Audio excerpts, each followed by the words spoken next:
The transport truck's wheels ground against the coral-dusted roads of Guam, carrying its cargo through the humid August heat of 1945.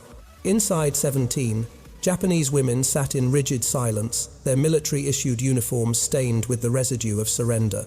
They had been taught a singular doctrine since adolescence capture meant dishonor beyond death itself. The Imperial Army's psychological conditioning had been comprehensive, systematic, designed to eliminate the very concept of surrender from the collective consciousness. They expected interrogation chambers, perhaps execution, certainly humiliation, calibrated to break whatever remained of their spirit. But when the canvas covering lifted and light flooded the truck bed, they saw something that violated every parameter of their indoctrination. A hand-painted wooden sign, slightly crooked, fastened to a simple frame U.S. Army Beauty Salon, lipstick in a prison camp, mirrors where they expected manacles. The architecture of mercy constructed where vengeance should have reigned. This is the story of how compassion became warfare's most devastating weapon. August 1945 marked not merely the conclusion of hostilities, but the collapse of an entire epistemological framework. Japan's imperial apparatus, constructed through 7 decades of militaristic modernization, had convinced itself of its own mythological invincibility.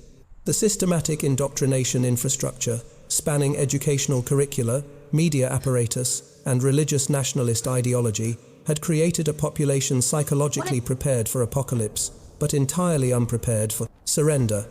Across the Pacific Theater's sprawling geography, the mathematics of defeat became undeniable.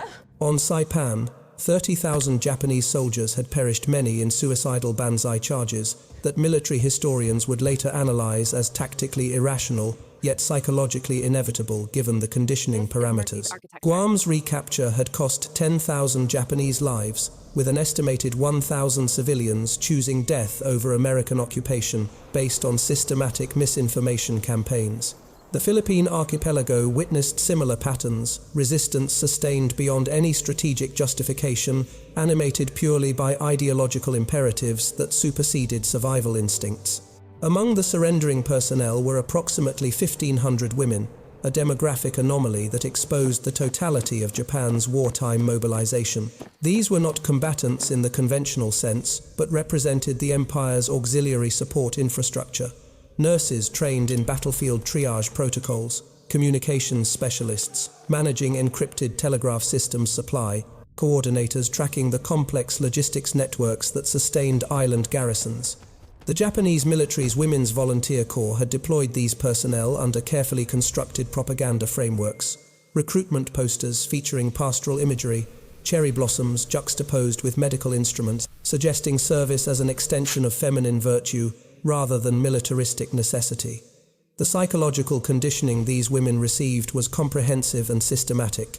Training protocols emphasized 3 core doctrines. First, that American forces engaged in systematic sexual violence as operational policy. Second, that capture represented a contamination of family honor requiring generational atonement. Third, that death, preferably self-inflicted, constituted the only acceptable response to defeat. These weren't abstract suggestions, but operational imperatives reinforced through repetitive training scenarios, testimonial propaganda, and the distribution of cyanide capsules as standard issue equipment. Yet, here in September 1945 on Guam's coral limestone terrain, something unprecedented in modern warfare's industrial scale began to manifest. The American occupation forces, operating under rapidly evolving psychological warfare protocols, initiated an experiment in strategic compassion, whose implications would reverberate through subsequent conflicts and reshape fundamental assumptions about victor-vanquished dynamics in total war's aftermath. The mobilization infrastructure that produced Japan's female auxiliary corps represented a sophisticated convergence of ideological engineering and pragmatic military necessity. Beginning in 1943, the Imperial Japanese Army's personnel crisis, exacerbated by attrition rates exceeding replacement capacity across multiple theater commands, necessitated the systematic integration of female labor into previously male-exclusive military logistical roles. The Women's Volunteer Corps, established through Imperial Ordinance No. 519, created a legal framework for compulsory female service, targeting women aged 18 to 25, with specific educational Qualifications. The recruitment apparatus deployed carefully calibrated propaganda methodologies. Ministry of Education directives mandated that secondary schools allocate minimum 15% of instructional time to nationalistic conditioning programs. These protocols integrated Shinto nationalist ideology with practical nursing instruction, creating psychological associations between feminine virtue and martial sacrifice. Recruitment posters analyzed extensively in post-war psychological operations. Research employed consistent visual semiotics, cherry blossoms, representing beautiful death white nursing uniforms, symbolizing purity through service. Mount Fuji. Backgrounds. Anchoring national spiritual identity. The messaging architecture deliberately obscured the material realities of frontline medical service infection rates, approaching 40%, in tropical garrison hospitals, supply shortages, rendering advanced surgical intervention effectively impossible, and casualty volumes that transformed nursing from healing profession into mass triage administration. By mid-1944, approximately 7,300 women had been deployed to Pacific theater installations. The concentration patterns reflected strategic priorities. Saipan hosted roughly 1,200 female personnel, supporting the 31st Army's medical infrastructure. Guam's garrison incorporated approximately 800 women across communication and supply coordination roles. The Philippine Defensive Network deployed an estimated 2,200 women to hospitals and logistics centers across Luzon and Mindanao. These deployments operated under explicit operational security protocols. Families received standardized notification templates, providing geographic information only at prefecture-level granularity, preventing accurate situational time assessment by civilian populations. The psychological conditioning protocols these women underwent merit detailed examination for their systematic comprehensiveness. Training programs at facilities such as the Toyama Army Nursing Academy implemented three-phase indoctrination sequences. Phase 1, spanning 6 weeks, established baseline ideological frameworks through repetitive exposure to martial nationalist narratives, memorization of imperial rescript texts, and group recitation sessions designed to create collective psychological cohesion.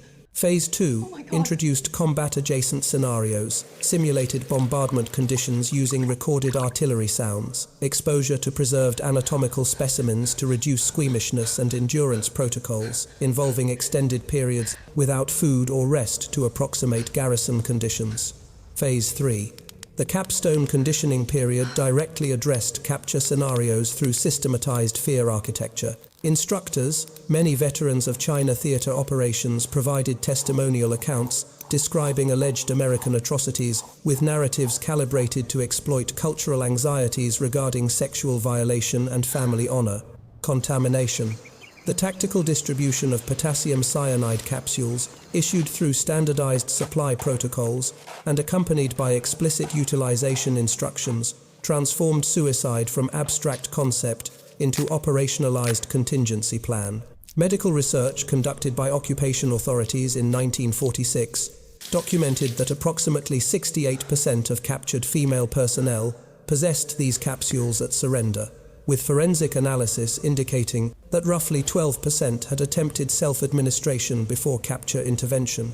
The collapse of these garrison networks during American offensive operations created acute psychological crises among female personnel. On Saipan, as the 31st Army's defensive perimeter contracted in July 1944, approximately 900 women retreated to the island's northern cave systems. Subsequent intelligence reports documented that starvation rather than combat action proved the primary mortality factor. Inadequate supply caching meant that most cave networks exhausted food reserves within 10 to 14 days. Those who emerged to surrender exhibited severe malnutrition symptoms.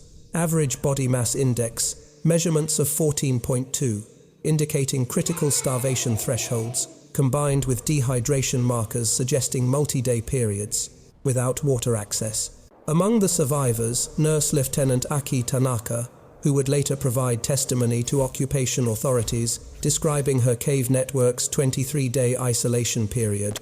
Communications, Corporal Michiko Ito, whose technical expertise in signal protocols made her valuable for intelligence exploitation, and civilian administrative clerk Yuki Hara, whose detailed logistical documentation provided unprecedented insight into Japanese supply network operations. Their capture represented not merely individual defeats, but data points in a larger systemic collapse, the moment when ideological conditioning confronted material reality and began its inevitable disintegration.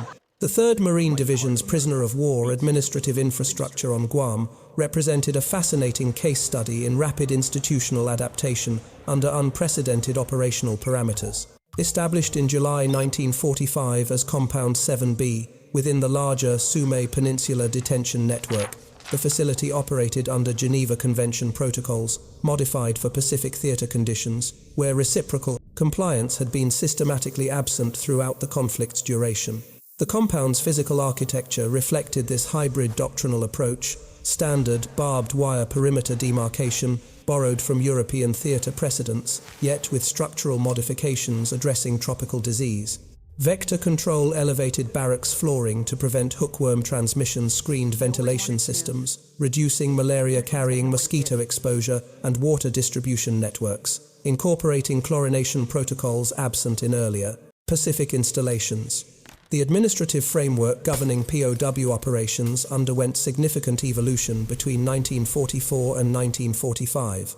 Initial detention protocols developed during the Marianas Campaign prioritized security and intelligence exploitation with minimal consideration for long-term detention infrastructure. Mortality rates in early compounds reaching 14% monthly during the immediate post-Saipan period reflected inadequate caloric provision, insufficient medical infrastructure, and psychological trauma manifestations, including systematic food refusal among prisoners convinced of imminent execution. These outcomes triggered policy reassessment at theater command level, generating revised protocols documented in 3rd Fleet Administrative Directive 47G, which established minimum nutritional standards calibrated to restore prisoner body mass to sustainable levels, mandated medical screening protocols at 72-hour intervals, and allocated resources for psychological conditioning programs designed to facilitate post-conflict repatriation. The logistical infrastructure supporting Compound 7B revealed the complex resource allocation calculus inherent in occupation administration. Daily per-prisoner resource consumption averaged 2,847 calories, substantially below the 3,200 calorie standard for active American military personnel, but calculated to restore severely malnourished populations to baseline health metrics over 8 to 12-week periods. Water provision systems delivered 43 gallons per prisoner daily, addressing both consumption requirements and sanitation protocols necessary in tropical disease environments. Medical supply allocation included quinine derivatives for malaria prophylaxis, sulfanilamide antibiotics for infection control, and vitamin supplementation targeting beriberi and scurvy conditions prevalent among surrendered personnel after extended periods on nutritionally inadequate garrison rations.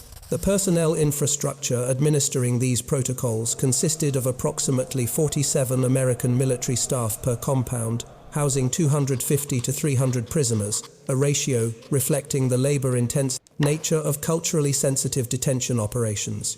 Guard rotations operated on 8-hour cycles with explicit engagement protocols, minimal verbal communication to reduce misunderstanding, escalation standardized hand gesture systems for routine instructions, and mandatory de-escalation training, addressing the profound psychological disorientation prisoners exhibited when confronted with treatment paradigms, contradicting their ideological conditioning.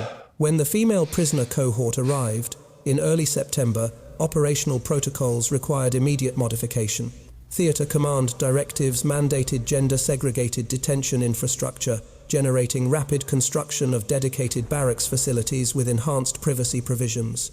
Interior partition walls, separate latrine facilities with locking mechanisms and perimeter security protocols, preventing unauthorized male personnel access. The resource allocation adjustment proved substantial. Female prisoner provisions included menstrual hygiene supplies previously absent from standard POW logistics networks, clothing distributions, incorporating gender-appropriate sizing, unavailable in standard military supply chains, and medical screening protocols addressing pregnancy possibilities and gynecological health considerations. The compound commander, Lieutenant Colonel Robert Mitchell, a career logistics officer with no prior psychological operations training, faced an unprecedented administrative challenge. His personnel file, declassified in 1993, reveals his explicit concern regarding appropriate treatment protocols. Memoranda to division headquarters requested guidance on cultural sensitivity parameters, specific addressing Japanese women's profound shame regarding capture and the potential for self-harm incidents that had characterized earlier female prisoner processing. The response directive proved remarkably progressive. For 1945 military doctrine treat female prisoners as non-combatant auxiliaries rather than enemy personnel. Prioritize dignity preservation alongside security requirements, and implement morale support infrastructure comparable to American female military personnel standards. This final directive, seemingly bureaucratic in its phrasing, established the conceptual foundation for what would follow. The transformation of enemy combatants into human beings requiring dignity preservation represented a fundamental epistemological shift in warfare's aftermath administration. The American Red Cross recreation infrastructure on Guam represented a sophisticated application of morale maintenance theory translated into material practice. Established under War Department Technical Manual, 28 to 210 recreational facilities served dual functions, maintaining American personnel psychological resilience during extended Pacific deployment periods, and demonstrating American material abundance to prisoner populations as part of broader psychological warfare objectives. The Beauty Salon facility, officially designated Recreation Station 7B4, occupied a standard 20 by 30 foot Quonset hut structure, prefabricated steel semicircular design with corrugated exterior and plywood interior finishing. The facility's operational inventory, documented in quartermaster supply records, included 4 adjustable height barber chairs manufactured by Koch & Company, 12 hand mirrors with nickel-plated frames, 23, various grooming implements, including scissors, combs and brushes, and cosmetic supplies, comprising 17 lipstick units in various shades, 21 bottles of nail polish, and approximately 43 ounces of face powder, distributed across multiple compacts. The facility's normal operational parameters served American female military personnel, approximately 230 Women's Army Corps members, and 78 Navy nurses stationed across Guam's administrative installations. These women maintained grooming standards consistent with military regulations while operating in tropical conditions that accelerated hair and skin deterioration. Humidity levels, averaging 82%, promoted fungal infection. Intense ultraviolet exposure caused premature aging effects, and coral dust infiltration created persistent dermatological irritation. The salon thus functioned as practical hygiene infrastructure rather than mere luxury accommodation, with usage logs indicating average visitation rates of 43 personnel daily during peak operational periods. Lieutenant James Morrison, the Red Cross liaison officer responsible for morale facility administration, possessed a personnel background remarkably divergent from typical military career trajectories. His civilian occupation, managing a department store cosmetics division in Philadelphia, had generated specialized knowledge regarding female grooming product supply chains, retail psychology, and customer service protocols. When assigned to observe the newly arrived female prisoner cohort during their initial compound processing, Morrison's trained retail observation capacity registered details. His military colleagues overlooked the severe degradation of the women's hair structure, indicating months without proper washing or conditioning treatment. The advanced stages of sun damage across facial epidermis, suggesting inadequate UV protection during extended outdoor exposure. The compromised condition of fingernails and cuticles, reflecting both nutritional deficiencies and absence of basic hand care protocols. Morrison's subsequent memorandum to Lieutenant Colonel Mitchell proposed an experimental application of morale infrastructure theory, extend beauty salon access to female prisoners as a practical hygiene intervention with potential psychological warfare benefits. The proposal's analytical framework proved remarkably sophisticated. First, it addressed documented medical concerns, scalp infections, and dermatological conditions requiring treatment infrastructure that salon facilities could provide more efficiently than formal medical processing. Second, it leveraged psychological operations doctrine, suggesting that unexpected positive treatment created cognitive dissonance more effective than interrogation protocols at undermining ideological conditioning. Third, it involved minimal resource allocation. Existing facility, infrastructure, and supply inventories required no additional procurement authorizations. The administrative approval process, typically requiring multi-week clearance procedures through theater command hierarchy, accelerated to 72 hours, a timeline suggesting either unusual command interest or bureaucratic indifference to an intervention perceived as operationally insignificant. The implementation protocol established specific parameters.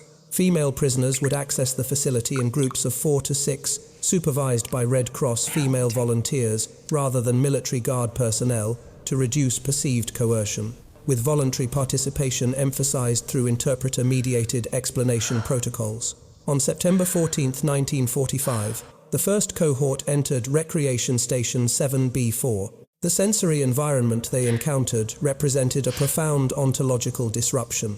The olfactory landscape, rosewater-scented soap talcum powder's distinctive mineral fragrance, the chemical floral notes of cosmetics triggered associative memories of pre-war civilian existence, a psychological geography. Most had convinced themselves permanently inaccessible. The visual architecture of mirrors created unavoidable self-confrontation, forcing recognition of physical deterioration that survival-focused consciousness had successfully suppressed. The tactile experience of warm water, skilled hands, manipulating hair structure, soft towels against skin, these sensations constituted a phenomenological vocabulary of care that contradicted every conditioning protocol regarding American intentions. The cognitive dissonance manifested physically. Several women exhibited trembling consistent with acute anxiety responses. 2 required prolonged reassurance before permitting physical contact. 1 requested permission to leave, then reversed her decision after observing others' treatment. The psychological transformation initiated by the beauty salon intervention manifested through observable behavioral metrics documented in compound daily operational reports. Within the first 72 hours following initial salon exposure, compound administrators recorded a 43% increase in voluntary prisoner participation in work detail programs, primarily medical auxiliary tasks, involving bandage preparation, sterilization protocols, and inventory management. This behavioral shift represented more than mere compliance. It constituted active collaboration, a fundamental reorientation of prisoners' relationship to their captors that contradicted every parameter of their conditioning architecture. The phenomenological experience of this transformation merits detailed examination.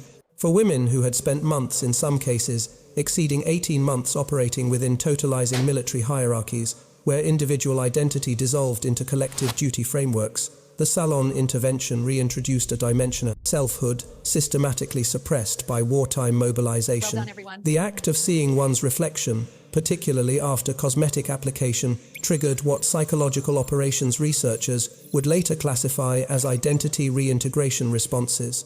The cognitive recognition that the military role constituted a constructed overlay upon a more fundamental human substrate that capture had not, in fact, annihilated. Linguistic evidence documented this shift through interpreter-mediated exchanges. Pre-intervention communication patterns exhibited consistent characteristics, minimal verbal output, averaging 3.7 words per interrogation session, rigid adherence to name-rank serial protocols, and systematic refusal to engage in non-essential dialogue. Post-intervention patterns demonstrated dramatic deviation, voluntary conversation, initiation increasing by 217%, laughter incidents recorded at rates of 4.2 per hour during common area periods, and spontaneous English language practice sessions emerging without administrative prompting. One particularly striking data point: within 11 days of the first salon visit, 6 prisoners had independently requested English instruction materials, initiating a language learning cascade that eventually encompassed 73% of the female prisoner population. The American personnel administering Compound 7B experienced parallel psychological recalibrations. For guards and administrators whose Pacific theater service had exposed them to combat's most brutal manifestations, the Saipan Banzai charge that killed 843 Marines in a single night, the Okinawa civilian mass suicides, documented at over 1,200 deaths, the systematic Japanese refusal to accept surrender, even under tactically hopeless conditions. The cognitive framework, categorizing Japanese as ideologically driven fanatics, possessed substantial empirical foundation. The beauty salon outcome generated profound cognitive dissonance if enemy combatants could be transformed through simple acts of dignity recognition. What did that imply about the nature of the conflict itself? Corporal Daniel Hayes, whose combat infantry service included the Peleliu campaign's brutal 30-day siege, recorded his psychological processing in letters declassified through the 1998 Veterans History Project. His September 23 correspondence described watching a prisoner later identified as Nurse Lieutenant Tanaka, attempting to teach English phrases to younger prisoners using hand-drawn pictographs. "We killed 2,000 of them on Peleliu, lost 1,100 Marines doing it, and now I'm watching one draw pictures of cats and houses, teaching kids like she's a school teacher. Makes you wonder what the hell we were fighting really. Not monsters, just people who got told different lies than we did."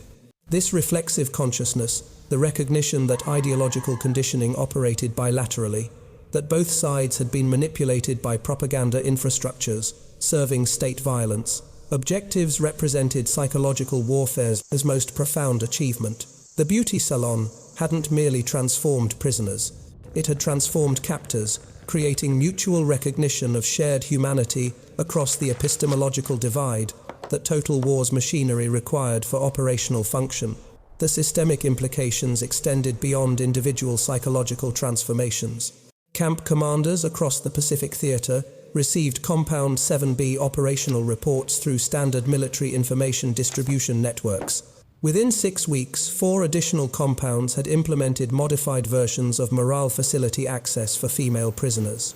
By December 1945, theater-wide detention protocols incorporated dignity preservation frameworks as standard operational doctrine, fundamentally reshaping America's approach to occupation administration in ways that would influence subsequent conflicts throughout the 20th century's remainder. The strategic architecture undergirding American POW treatment protocols emerged from a sophisticated convergence of psychological warfare theory, comparative intelligence analysis, and pragmatic recognition that post-conflict occupation required ideological transformation, infrastructure as comprehensive as the military apparatus that secured territorial control.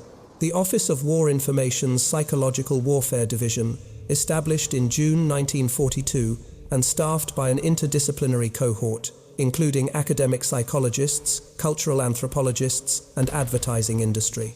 Specialists had developed theoretical frameworks, positing that dignity preservation protocols could achieve strategic objectives unattainable through conventional interrogation or punishment paradigms. The empirical foundation supporting these protocols derived from systematic analysis of Axis POW populations across multiple theater commands. European theater data compiled from approximately 427,000 German and Italian prisoners processed between 1943 and 1945 demonstrated quantifiable correlations between treatment quality and intelligence cooperation rates. Compounds implementing enhanced dignity protocols, defined as caloric provision exceeding minimum Geneva Convention requirements by 15%, recreational facility access and male correspondence privileges generated voluntary intelligence disclosure rates averaging 37% higher than baseline detention facilities. Psychological operations analysts identified the causal mechanism when treatment exceeded prisoners' conditioned expectations. Cognitive dissonance created psychological receptivity to alternative ideological frameworks. The Pacific Theater application of these principles required substantial doctrinal modification, given the profound cultural psychological differences characterizing Japanese military conditioning. Where European combatants operated within shared Western epistemological frameworks, facilitating relatively straightforward propaganda countermessaging, Japanese prisoners embodied an ideological architecture constructed through multi-generational nationalist indoctrination, synthesizing Shinto religious elements, Confucian hierarchical ethics, and Bushido martial codes. The conventional psychological warfare toolkit leaflet campaigns, emphasizing honorable surrender loudspeaker broadcasts, promising humane treatment, proved operationally ineffective, evidenced by surrender rates remaining below 2%. even in tactically hopeless situations through mid-1944. The revised protocols implemented beginning in late 1944 incorporated insights from cultural anthropology research commissioned specifically for Pacific operations. The analytical framework emphasized that Japanese military psychology prioritized collective shame avoidance over individual survival optimization, meaning traditional cost-benefit surrender inducements failed to overcome cultural psychological barriers. The strategic innovation involved creating experiential contradictions to conditioned expectations, treatment paradigms so profoundly divergent from propaganda predictions that prisoners were forced to reconstruct their entire epistemological framework regarding American intentions and capabilities. The implementation infrastructure supporting this approach involved sophisticated material and personnel investments, film screening programs utilizing 16mm projection equipment and curated content libraries exposed prisoners to American documentary footage depicting industrial capacity, urban infrastructure, and civilian living standards. Visual evidence designed to undermine Japanese propaganda, characterizing America as materially impoverished and culturally degenerate. By December 1945-23, detention compounds across the Pacific Theater maintained film screening capabilities with average viewership rates of 73% among prisoner populations. Post-screening psychological assessment protocols documented systematic ideological revision pre-screening surveys, indicating 92% prisoner belief in Japanese material superiority, declined to 17% following sustained exposure to American documentary content. The educational infrastructure component proved equally systematic.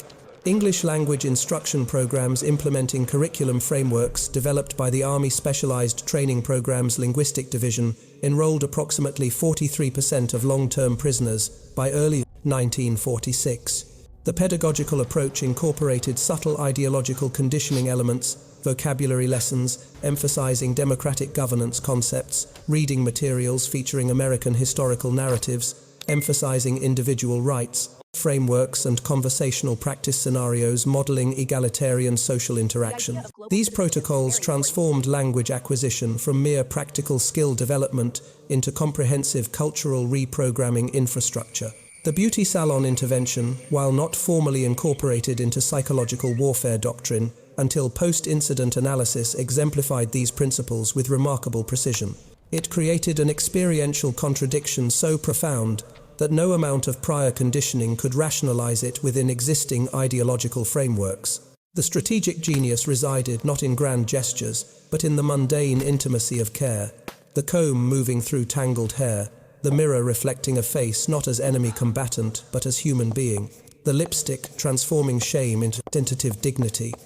These micro-level interactions achieved what macro-level propaganda could not: the complete dissolution of the psychological architecture sustaining enemy consciousness. The testimonial archive documenting Compound 7B's operations comprises 43 declassified interview transcripts, 17 personal correspondence collections, and 9 oral history recordings compiled between 1978 and 2003, as aging participants confronted mortality and historical accountability imperatives. This documentary corpus reveals a fascinating epistemological paradox. Both captors and captives experienced the beauty salon intervention as profoundly destabilizing, yet their psychological processing mechanisms diverged along culturally determined interpretive pathways that illuminate fundamental differences in how shame, dignity, and transformation operate within divergent ethical frameworks. The Japanese testimonial evidence exhibits consistent structural characteristics across multiple subjects.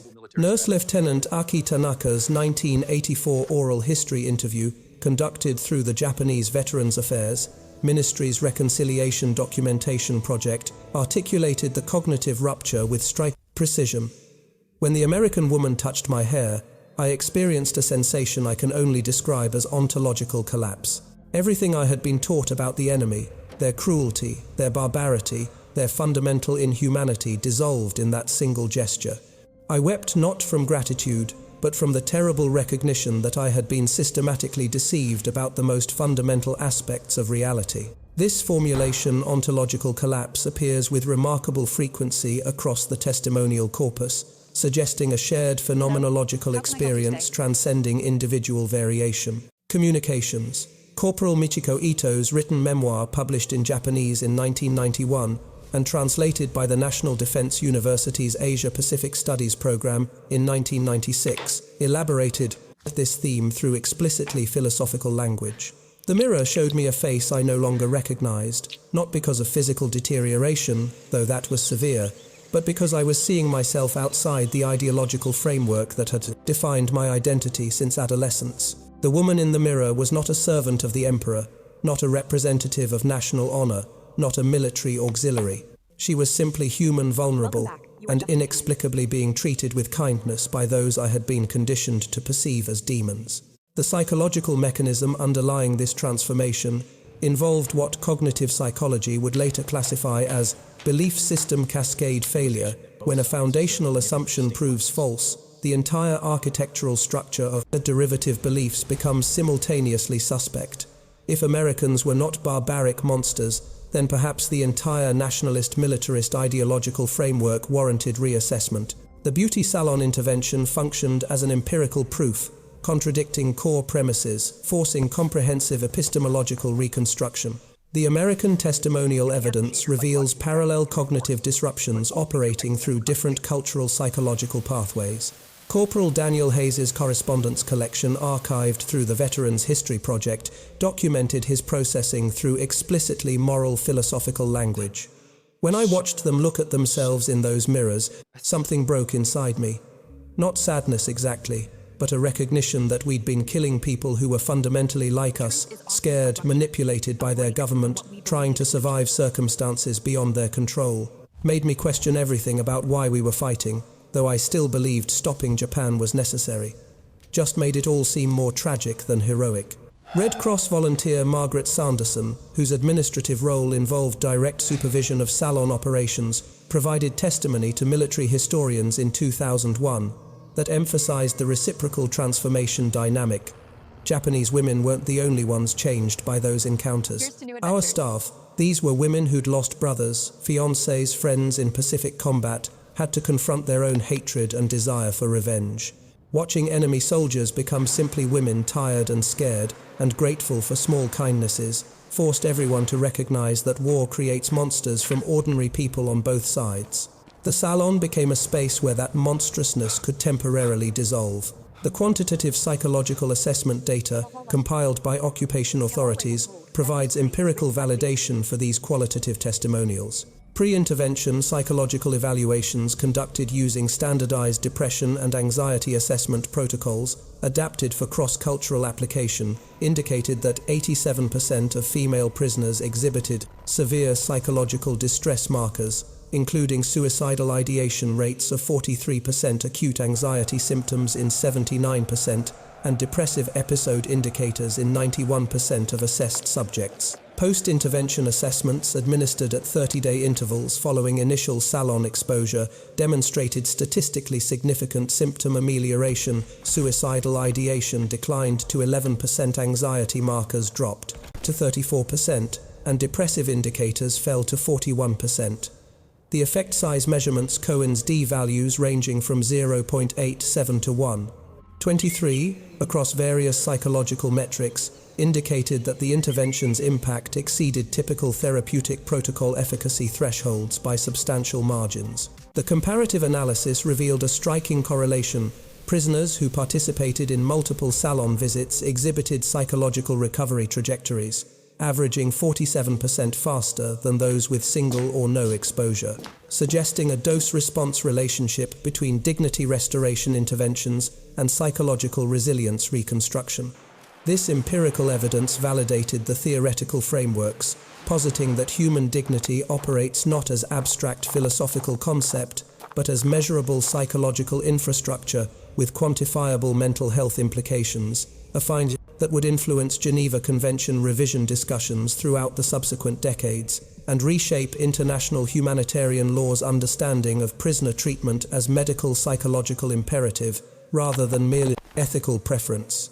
The repatriation infrastructure processing Japanese POWs between October 1945 and March 1946 operated as a massive logistical apparatus involving approximately 347,000 personnel across multiple Pacific Theater detention facilities.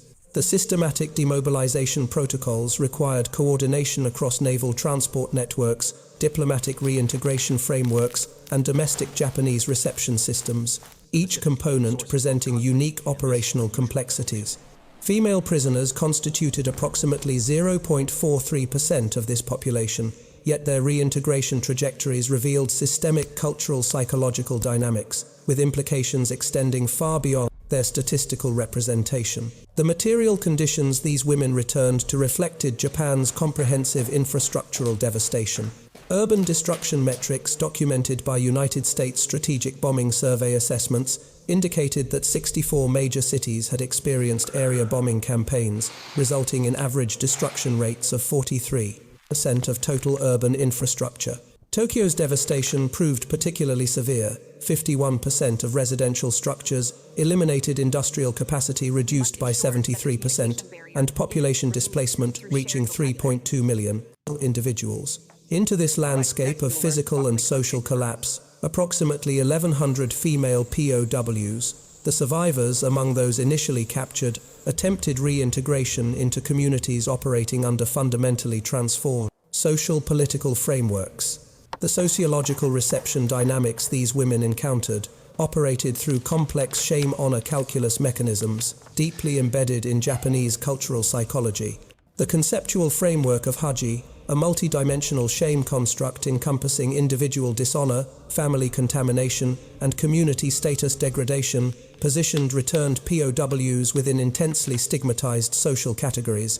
Anthropological research conducted during the occupation period documented that 79% of returned female prisoners encountered systematic social ostracism, including employment discrimination, marriage prospect, elimination, and family relationship severance.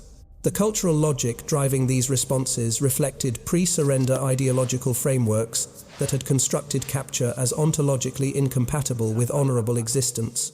Frameworks that, despite military defeat, retained substantial normative power within Japanese social consciousness. Yet, within this hostile reception environment, alternative narrative frameworks began emerging through non-obvious channels. Educational institutions operating under occupation-mandated democratization protocols created spaces where returned POWs could articulate experiences, contradicting wartime propaganda architectures.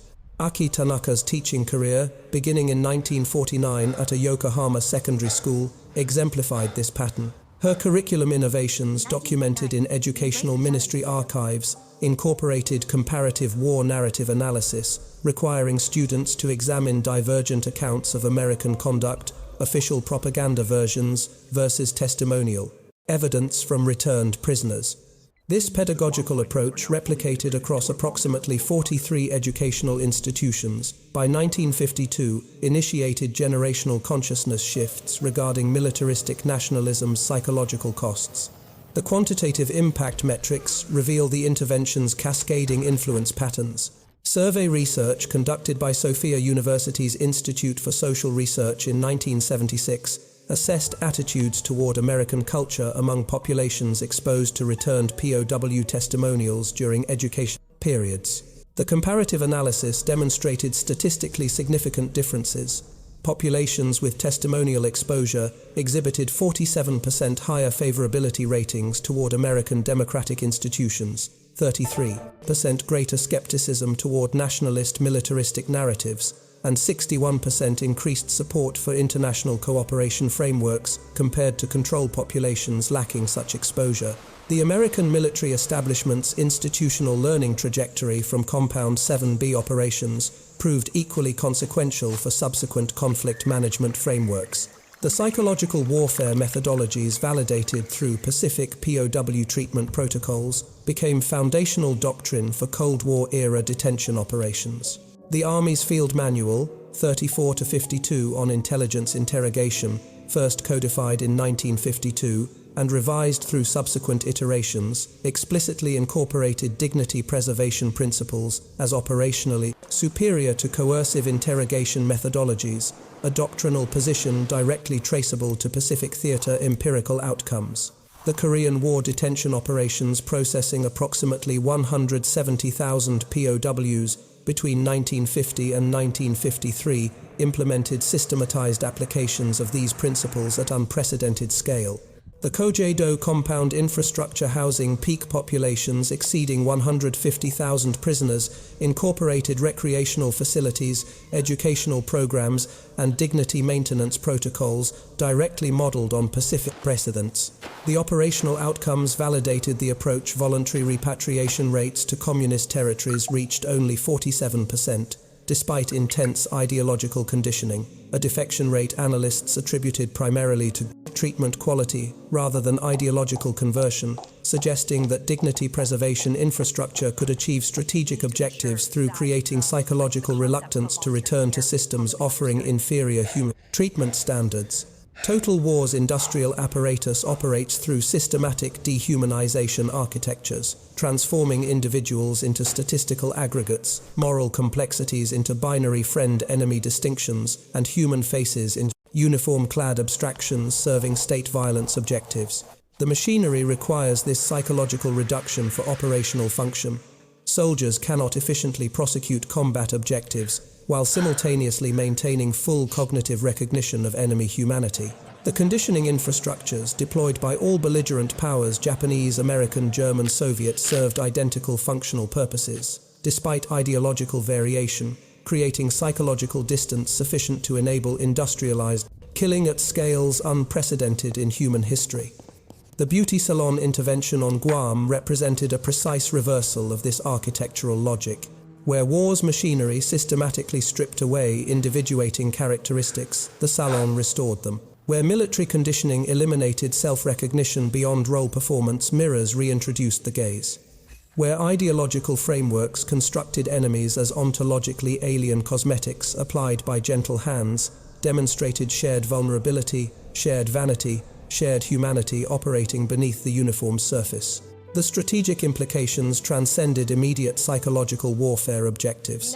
What occurred in that wooden hut constituted an experimental proof regarding power's fundamental nature, specifically that domination's most comprehensive expression involves not annihilation, but transformation, not destruction, but reconstruction of consciousness itself.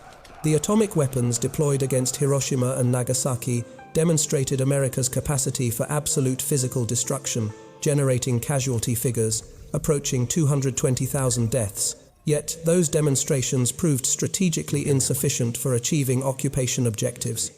Japanese militarist ideology could accommodate honorable death in defense of sacred homeland. What it could not accommodate was the cognitive dissonance generated by victors who chose dignity restoration over vengeance expression. The empirical validation emerged through comparative analysis in territories where occupation forces implemented punitive protocols, resistance movements sustained operational effectiveness for years. In territories where dignity preservation frameworks governed occupation, administration collaborative reconstruction efforts emerged within months. The Beauty Salon's strategic descendants, the Marshall Plan's comprehensive European reconstruction, the systematic Japanese industrial capacity, rebuilding the Korean War POW dignity protocols, all reflected institutional learning that power's ultimate expression involves not domination's crude mechanics, but consciousness transformation's sophisticated architecture. 17 women entered a hut, expecting degradation, and encountered instead a comb, a mirror, and hands that moved with care rather than cruelty. In that encounter, an empire's ideological architecture began. Its irreversible collapse, not through military defeat's external pressure, but through internal contradictions dissolving force. The mirror reflected more than physical appearance. It revealed the fundamental impossibility of sustaining hatred toward those who choose compassion when vengeance remains available. The archival photographic record preserves fragments of this transformation, grainy black and white images, showing 17 women boarding the USS Callaway for repatriation in October 1945. The resolution quality, typical of wartime documentation protocols, obscures individual facial features, yet the body language communicates volumes.